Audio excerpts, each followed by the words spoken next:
so we're back and we're thinking about spelling. The first thing I'm going to do is just double check your homework. So we had 4 very simple sentences which I showed you at the end of the video last week, and your homework basically was to identify the incorrect spelling and fix it. Okay. So the first sentence that you can see, and you can see it up here on the board, is my birthday is in February. Now, of course, by sound alone, there's no problem with any of the words in that sentence. However, February has a silent or. So what that should look like, the word February itself is F-E-B or U-A-R-Y. So that's February. We don't hear the or generally when we're speaking, so that's one of those ones with the silent letters we mentioned last week. You just need to be a little bit more careful about. Luckily, words like February, you can see that on calendars and diaries. You've got a whole 28, 29 days every year to practice that word and to see it written down. So again, find opportunities to practice words that you find tricky. The second sentence, 2, the jacket costs £40. Again, a little bit of a trick here because of course it is the word 40, which comes from, really is built up from 4, so it's 4 tens, and 4 itself would be F-O-U-R, but 40, we're going to drop the U. Okay, so that's the problem with that word. For number 3, the problem is not the heart. The heart is okay here. The problem is the last word, which is grammar. So again, this sound, in English, there's actually a few different spellings of it. The most common would be E-or, which is why they've put it in here. It's a common mistake that people make. However, with this word grammar, it's actually spelled A-or, okay? So it's an A at the end, so just be careful again with that. And the last one was one of the words that we were talking about last week, which is a homophone. That means words that tend to sound the same or similar to each other, so they're easy to mix up. And it is, of course, this first word. So their car is blue. This is the wrong there. The one that we have in sentence 4 is they are, which is something different. But what you're trying to say here is it's a possessive. So instead of my car, it's their car. So when we think about that meaning, the word should be spelled T-H-E-I-or. Okay. Hi, so what we're going to look at this week is start to look at strategies that can help you to spell better. And I'm going to break this down sort of into four things to think about, 4 things to consider when it comes to spelling.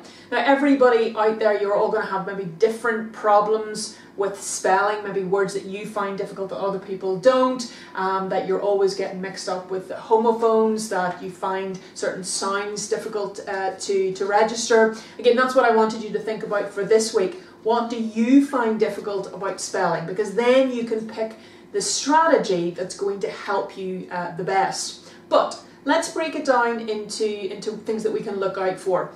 Now the first thing that I think we should be looking out for is the job that a word does. And we mentioned this when we were fixing the homework just a few minutes ago, things like there and there. Okay, so understanding the job that a word is doing in a sentence will help you to decide what the spelling should be. And that's important. So understanding the job that words do. We talked about this in English 101. Are we looking at a verb? Are we looking at a noun? Are we looking at an adjective? What is it that that word is doing in the sentence will help with spelling. Okay? And we'll talk a little bit more about that at a different point. The second thing that you should be looking for is sound. Now, we did mention last week that sound and what things are written down don't always match up in English, but there is still a lot of sound that can help us with determining spelling. So don't forget about sound completely. It can be very, very useful.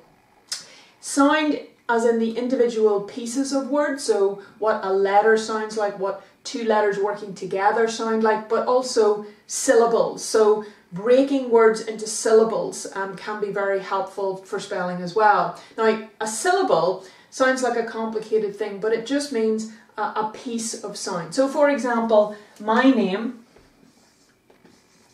is very simple and it has 2 syllables. 1, 2. So my name is Sarah. Now, don't say it like that. You're going to say it a little bit faster. It's going to be Sarah. and it's fast like that. But if you slow it down, what you can hear is there are two blocks of sound, almost like two pieces of Lego that you're going to connect together here in order to make my name. Let's think of a different example. So a name like Alice. Again, Alice. Alice has two sounds as well. A-less. Okay, so two sounds in that, so two syllables that you've got in that word. Now what you'll notice is my name has 4 letters, Alice has got 5. Letters and syllables don't really have a connection, so don't get confused. We're not talking about letters here, we're talking about little pieces of sound. Of course, there are other names, for example, Ben, that only has 1 piece of sound. And then there might be longer names that you can think of. So if you think of your own surname, for example, maybe you have 1 or 2 or 3 syllables, blocks of sound inside that word. So syllables can also help us to cut up the word, especially if it's quite long, and figure out what the spelling should be. So sound can help you. The next thing that can help you is, of course, sight. So we're using our eyes, and I mentioned this when I was talking about February, when we thought about the homework, is thinking about what words you see around you every day. I think sometimes we just let words almost wash over us without really paying very much attention to how they're presented. But there are a lot of words that you see over and over and over again every day that can help you. And sometimes it's just a case of telling yourself to recognize them, telling yourself to look at them a little bit more carefully. Simple words. I'm pretty sure everybody out there can spell the word exit. Why? Possibly because it's quite a simple word to spell, but also because you've probably seen it hundreds, if not thousands of times over the course of your life. And you can recognize that it's one of those words that's not just used in English, it's used in many, many different countries because it's so recognizable. So watch out for words that you see every day. It doesn't have to be a sign, it could be the name of a shop. The cinema, for example, is actually quite a tricky word to spell, but you might see it as you're walking around the town or cities. So watch out for words that you see around that are in the back of cereal packets, that are instructions, that are maybe you have something stuck to the front of your fridge that has words on it. Be aware of the words that surround you every day and watch out for them and just recognize. So it's constant reading practice really, which is going to help us to make a connection between what you're seeing and what the word is. Okay, and we mentioned this last week as well. It's really, really important.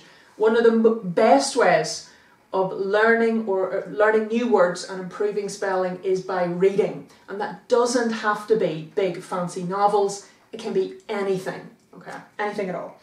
And the fourth thing that I think, the fourth way to look at spelling, to look at words, is from families.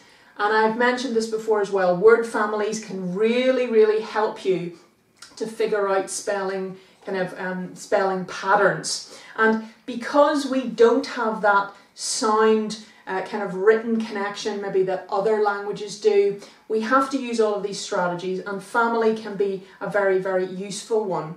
Now what that means is if you learn one word in a family, it may help you, now not always, but it may help you to decide how to spell the other words in the same family.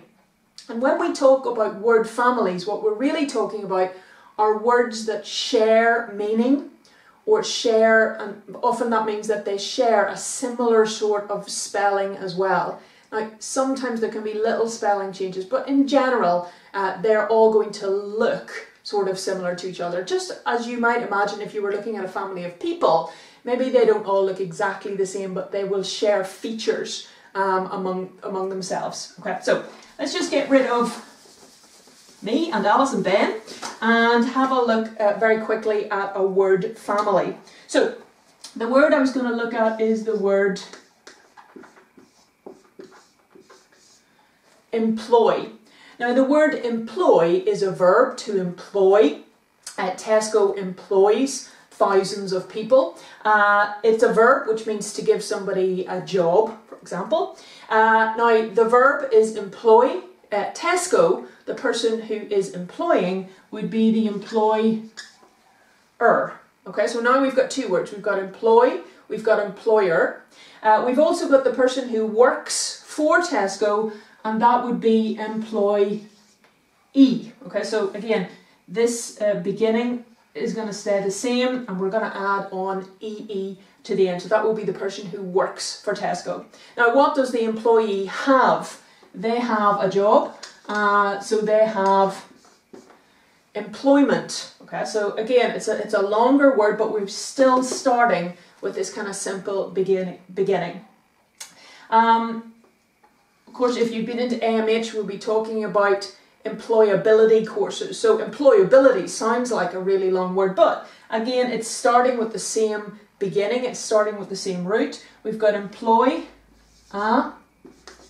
bill, it, T. All right, a little bit trickier there, but what you've got is ability and employ. You've got those two pieces working together, so now you have employability. And that basically is a word family. So if you know the word employ, it will help you to spell all of those other words. Okay, so it's a tactic basically.